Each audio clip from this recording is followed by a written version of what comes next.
Hello, Tom from EveryStepCalculus.com. A Lagrange problem, Calculus 3 generally. This came from Yahoo Answers, and so I can answer most of them or all of them that come up on YouTube or wherever. You can try them out there. Index 8 to get to my menu. I'm already at Lagrange here. You'd scroll with this, to whatever you need here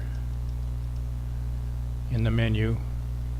There's 500 programs that I've designed for this calculator right now in there, in your calculator if you purchase them. And of course, same thing for physics. You can get a lot of help online from calculus, with Wolfram Mass and Patrick JMT and Khan Academy, but none of them will be in your calculator so that you can take it into your class and use it while you're sitting in class or your test, okay? So anyways, this is an XY problem, Lagrange, so we're going to choose number 1 there. We're going to enter the first function, f of xy. You're going to press, well, I'll do it for you here, alpha x squared plus y squared.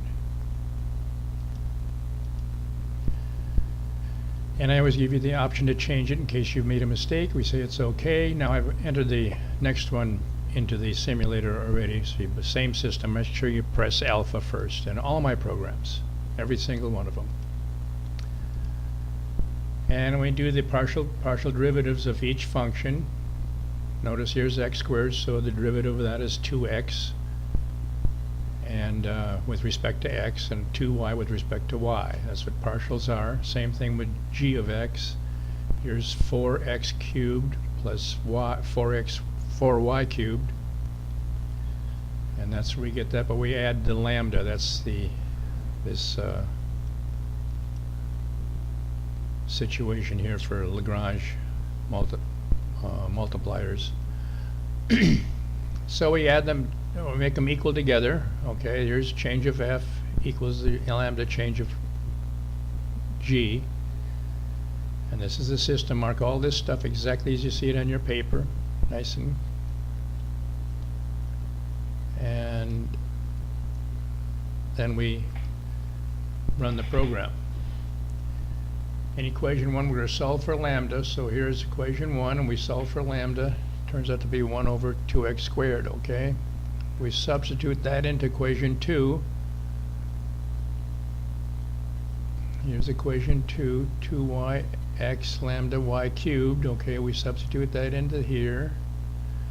Notice these are quotation marks in the calculator, which does that, but on your paper you're going to put parentheses when you substitute things in for proper math is parentheses for that situation. And so y equals x, which is equation 3. We substitute y into g x of y. Here's the g, x, and y right here, 256. Solve for x. Substitute those in. Plus or minus 2 times 2 to the 3/4 exponent there. And we sub that into equation 3. That turns out to plus or minus 2 times 2 to the 3/4 power. That's of course the 4th root cube of x cubed.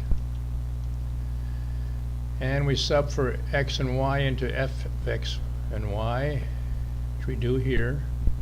Turns out to be 16 times the square root of 2, which is approximately 22.6 whatever. And so minus these x and y values is a minimum, and a plus is a maximum, okay? Pretty neat, huh? Now, of course, I've been studying this for a month now to do these programs, so I'm really good at Lagrange. Never do me any good. I mean, of course, I sell programs, so certainly I'm into doing this correct for you. But I mean, I can do Lagrange because I've studied it for 2 hours a day for 30 days in a row, so now I'm good at it, okay? Well, that's what it takes to study this crap, this worthless stuff, useless stuff, calculus, the Sudoku of math. And same thing as being required to, calculus is the same thing being required to take 3 semesters of crossword puzzles to pass your English degree, you know.